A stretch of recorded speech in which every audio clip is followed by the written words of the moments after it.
Welcome, everybody, it's your boy Mr. Great Story with another Reddit-type video. This time we have real-life ghost encounters, so grab some popcorn or some chips, get comfortable because oh boy, you're going to have a hell of a spook. Has anyone had an encounter with a ghost in real life? I was temporarily appointed to guard a sick prisoner in the district headquarters hospital.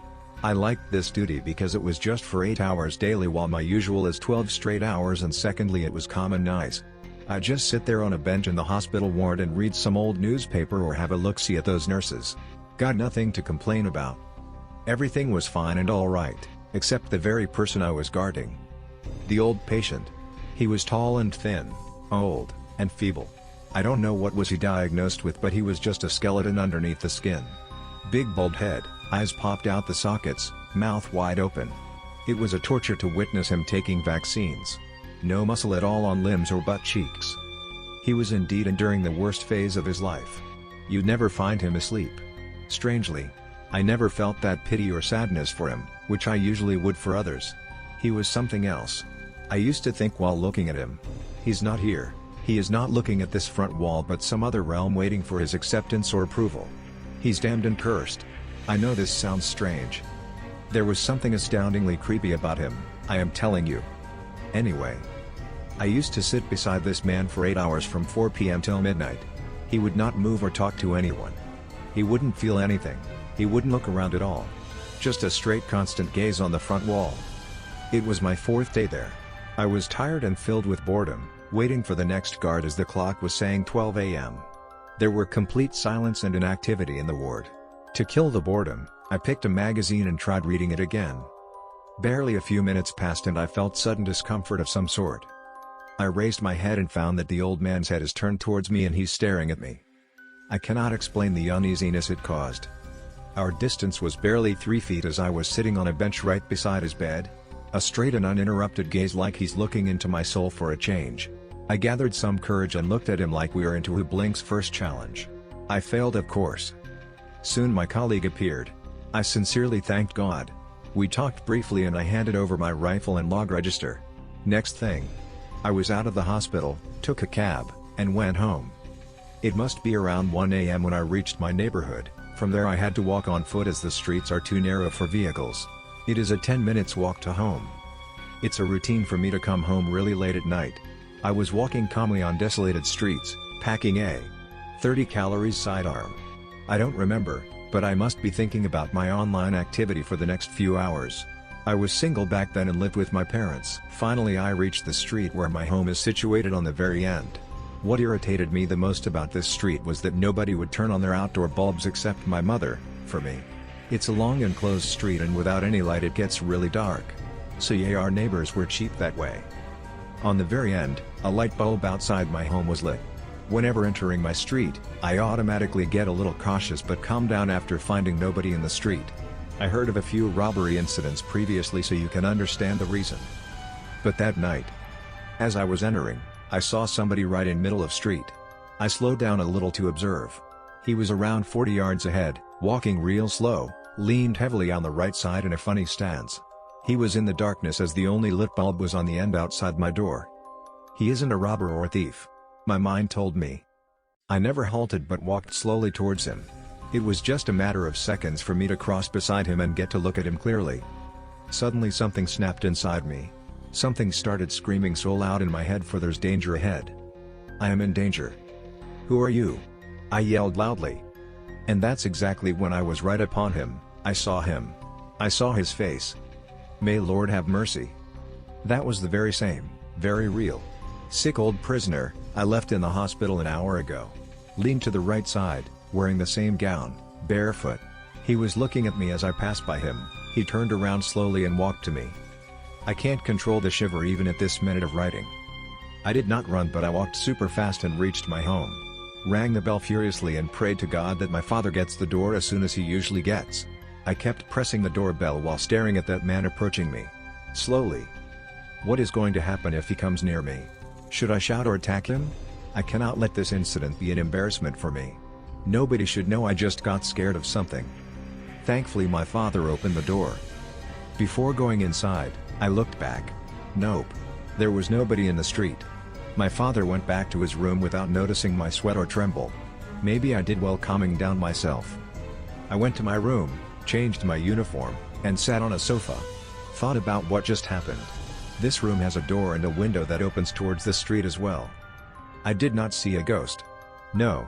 How can this be possible? I remained silent and thinking of any legitimate reasoning that could defy this.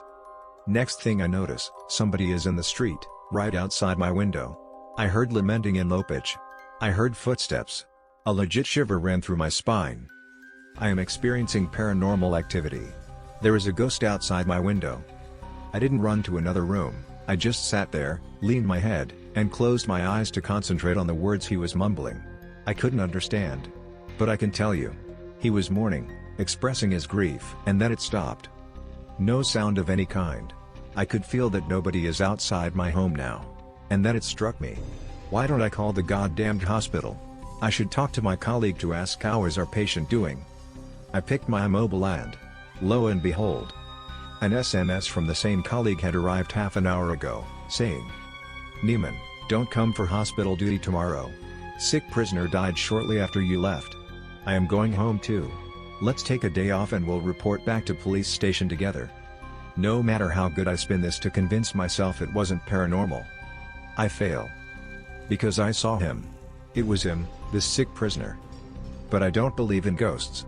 What do I make of it then? What seems the best explanation of all this according to my knowledge and beliefs? Readers may disagree. It wasn't a case of hallucination. I saw someone, not human. I am stressing. Who is capable of composing a good trick like this?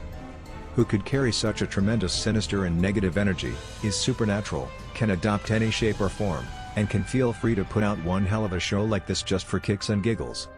One coming to mind. Jinn, the perfect conjurer. This is a real incident that occurred some 41 years back. I was about 17 years old back then. It was a small town with a population of fewer than 10,000 people. We used to play hide and seek during nighttime. We could hide anywhere in the town, which was about 1 kilometer long. One particular night, one boy from our team did not join us. We went to his house to inquire. He appeared to be quite frightened, yet he came with us. He informed us that just half an hour back he had sighted a ghost. It so happened that he was returning from the district headquarters by a public transport bus. Being the last bus, supposed to arrive in our town at about 8:30 p.m., there were only 4 to 5 passengers in the bus. When the bus was just about a kilometer away from the town, it had to stop as the narrow road was blocked due to a bullock cart having overturned on the road. This was an age when there was hardly any traffic on the roads. I'm talking of 1977. In the whole town, there were not more than 5 to 6 scooters and not even a single car. Even Maruti was yet to begin its production in India. Most of the people were used to bicycles for short to medium distances. As there was no way the bus could move forward due to the blocked road for the next 1 or 2 hours, all the passengers got down and started walking towards the town, which was only about a kilometer away.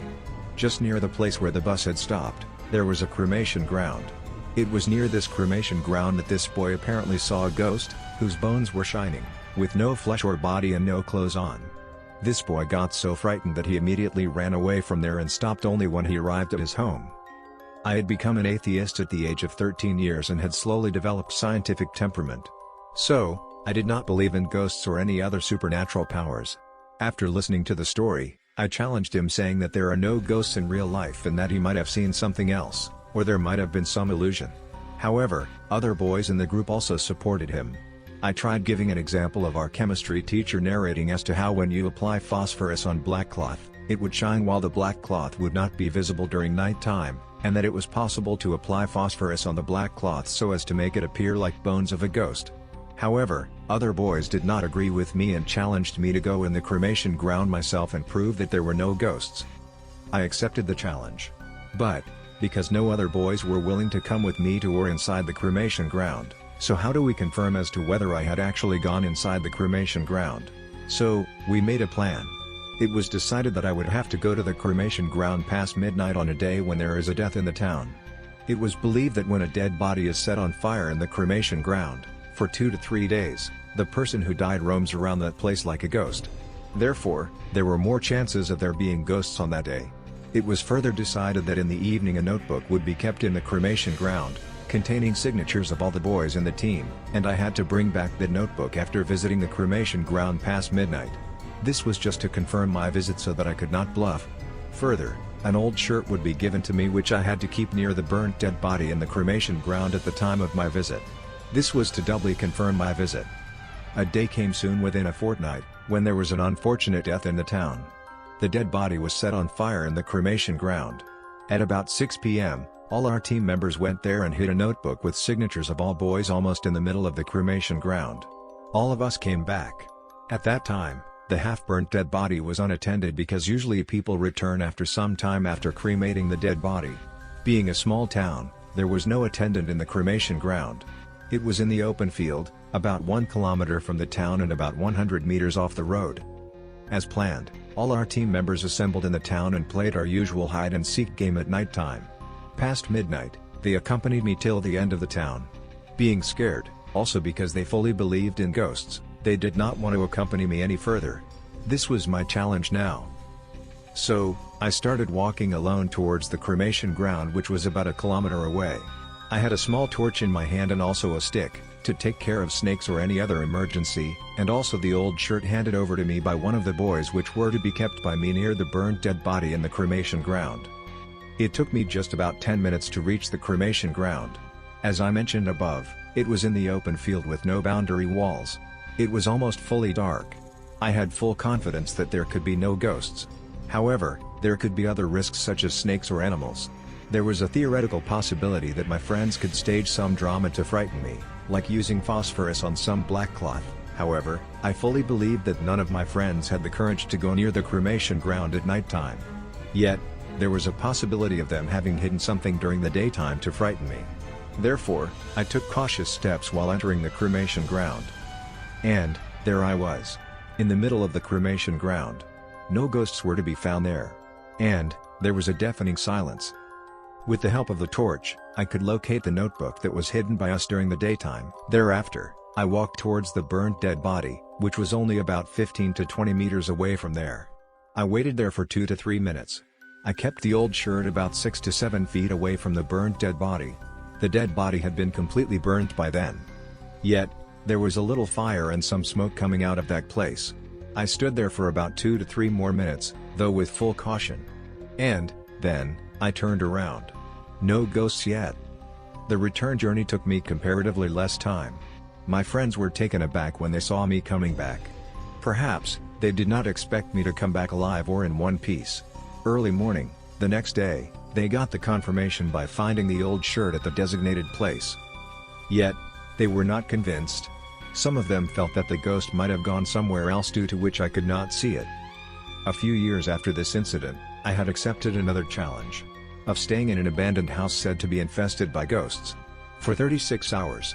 2 nights and 1 day. Alone. I did that successfully. But, people would still not believe that there were no ghosts. Even though I won the challenge as per their own terms. Perhaps, wherever I went, the ghosts ran away. Thereafter, I have had many occasions where I could have faced a ghost if one existed. Due to my service in IPS, I had the unfortunate occasion to see more than 1,000 dead bodies, of persons dying in a violent or unnatural manner. For example, in 1993, I saw 55 dead bodies, completely charred, in one go when an Indian Airlines plane crashed near Aurangabad where I was the SP.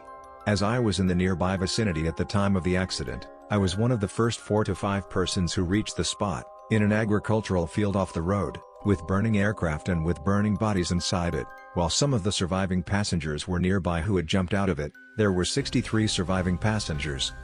I have moved in jungles at night time in Naxalite areas, where you can hear the sound of a pin falling on the ground. I have seen so many violent situations. It is generally believed that a ghost is created when a person dies of unnatural or violent death, unlike a normal death. Yet, I never saw a ghost, in spite of having seen more than 1,000 dead bodies after unnatural or violent deaths. Why? Friends, ghosts are only for those who believe in them. I don't believe in them, and so they never come near me.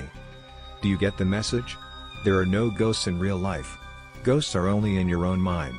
If you believe in ghosts, they are there to frighten you. If you don't believe in them, they are simply not there. Ghosts are simply non-existent. By way of illusion, by way of hallucination, they are created by us in our own imagination. It's something like this: if 100 persons tell the same lie, it becomes truth, or rather it appears to be the truth, even if it is not. Let me give an example that I have experienced many times. During my childhood, my father often used to narrate an experience, or, rather, a story, I should say in hindsight. During his young days, in western Punjab, now in Pakistan, when Ram Leela was performed for 10 days before Dussehra, the person performing the role of Hanuman was visited by the spirit of Hanuman, and he used to get the same powers of Hanuman. He would cross a 100-meter pond of water in one jump, like Hanuman. I heard it so many times during my childhood that this scene permanently got settled in my brain, etched in memory at a prime location in the brain. Subsequently, even though I became an atheist and developed 100% scientific temperament, this imaginary scene never disappeared from my brain. The fact that I had myself played the role of Ram in Ram Leela during my childhood for 3 years, perhaps strengthened this imagination. So, how would it affect me? Many times, while sleeping, I would dream that I have also got power like Hanuman and that I was representing India in the Olympics and set new world records in the long jump, by jumping over 100 meters. When everyone believes in something, you also start believing, generally speaking. A lie told 100 times, acts like a truth.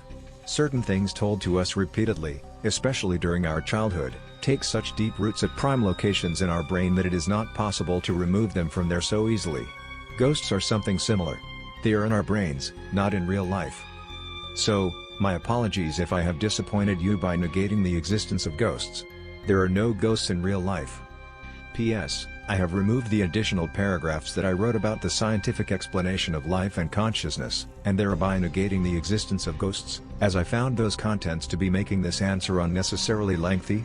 We'll include those paragraphs in some other appropriate answer someday. As a child, I loved listening to ghost stories told by my grandparents and other elders.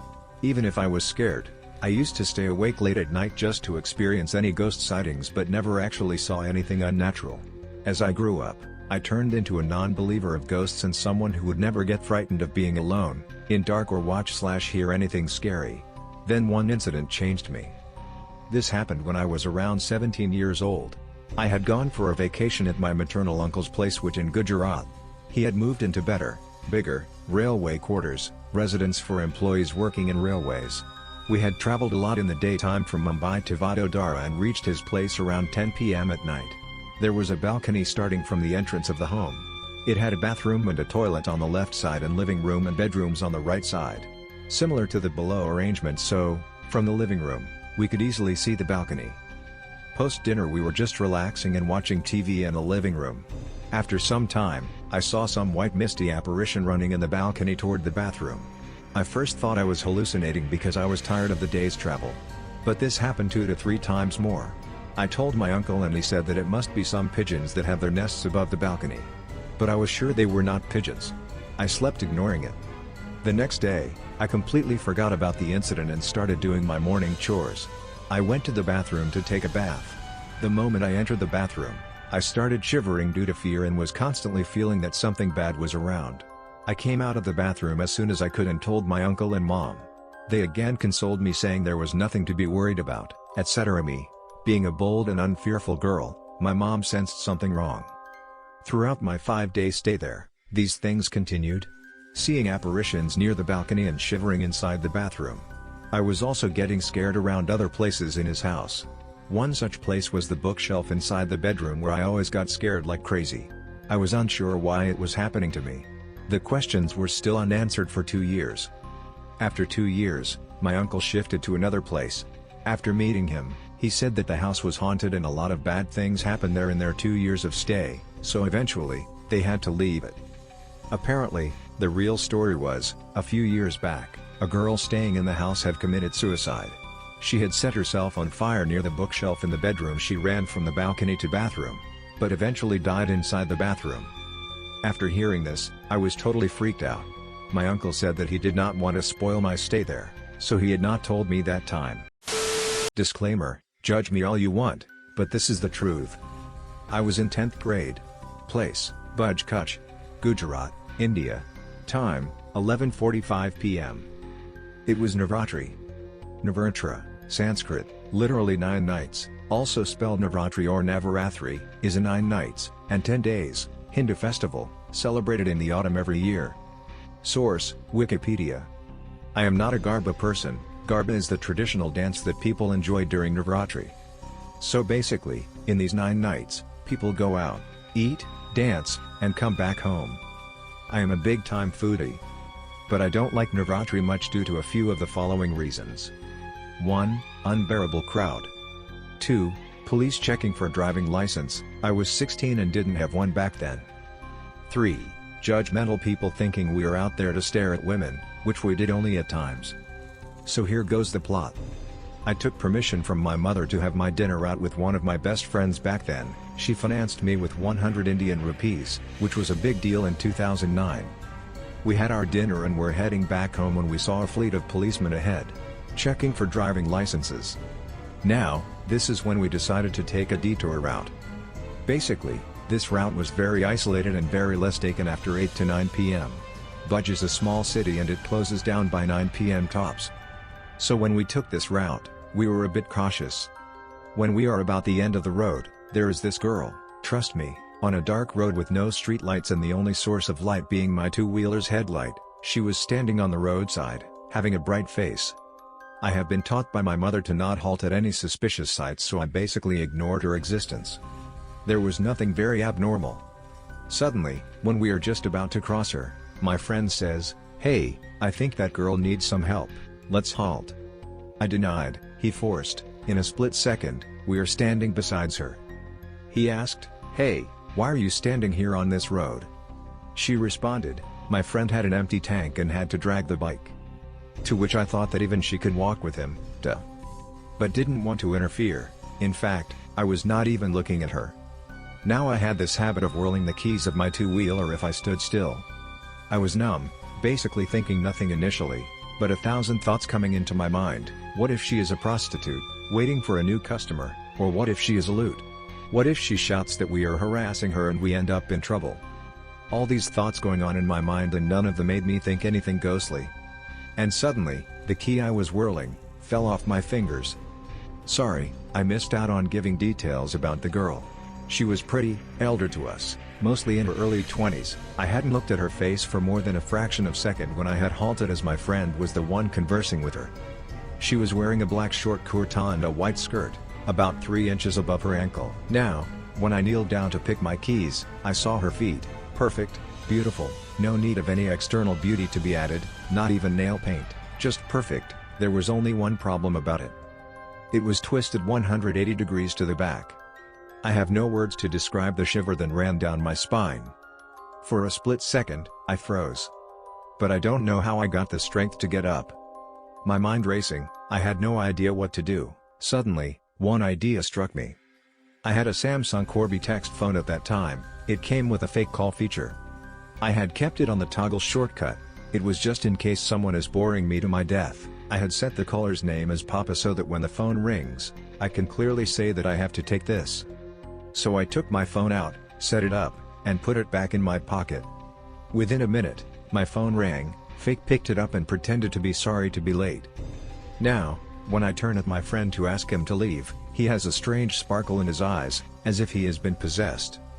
I didn't have the guts to look at the girl. I told my friend, "Dude, Dad just called, we are late, let's go. Her friend should be back at any moment, I think she can manage." He responded, "No, we shall wait." He sounded different.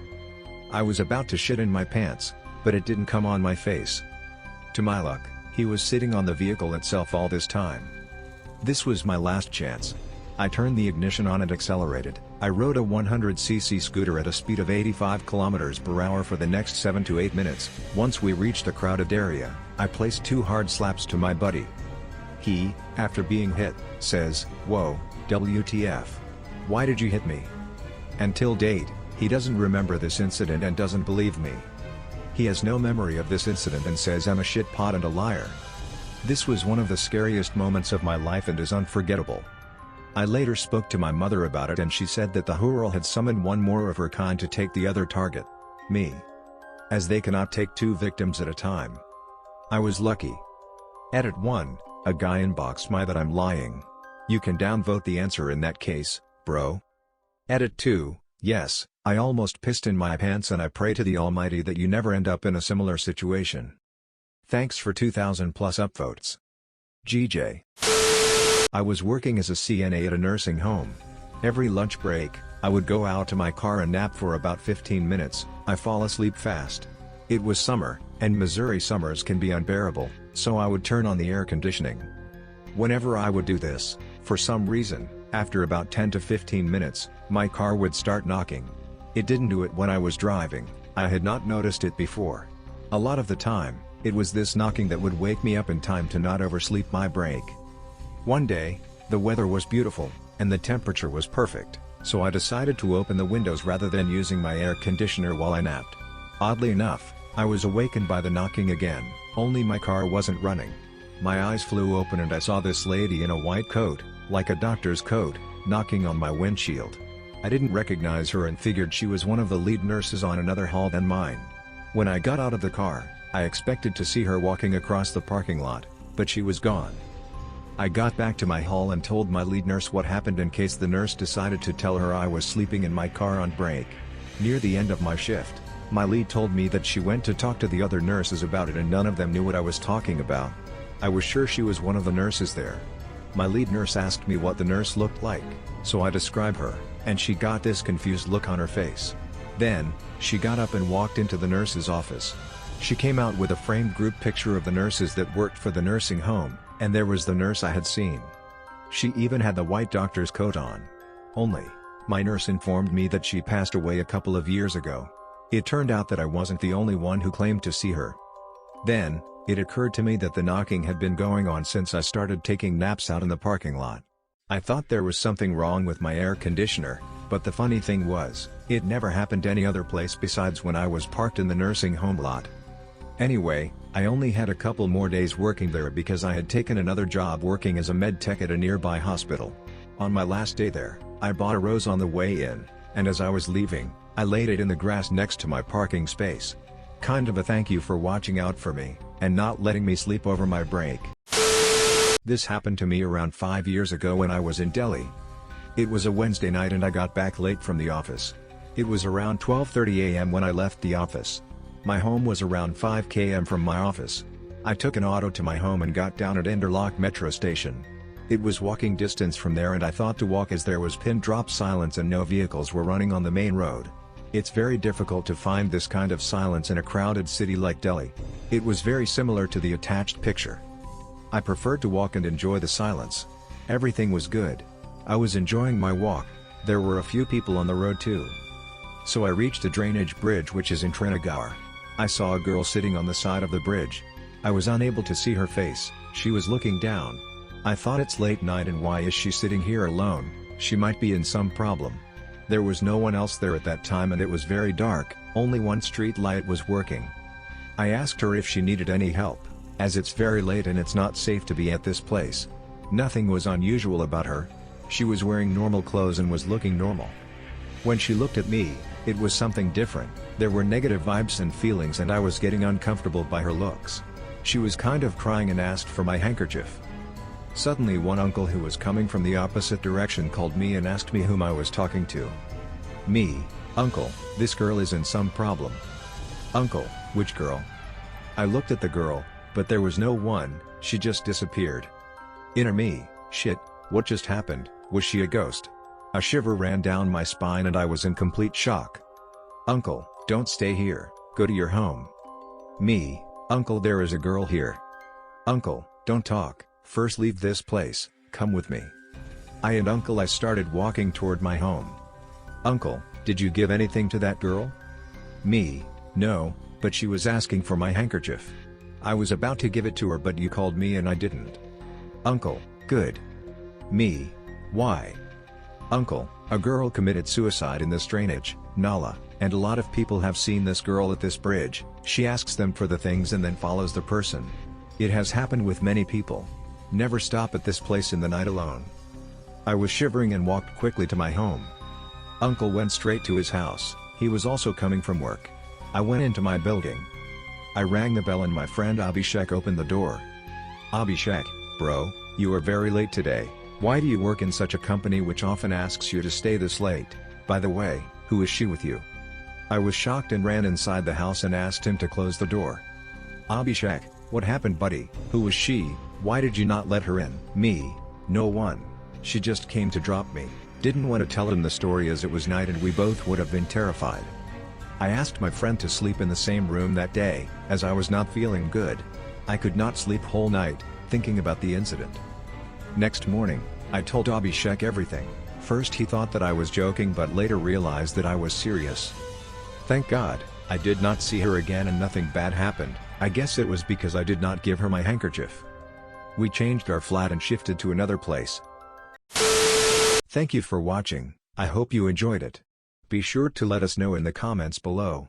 If you encounter any similar situation or heard similar stories, please share it with us. We want to hear about it. Subscribe for good karma.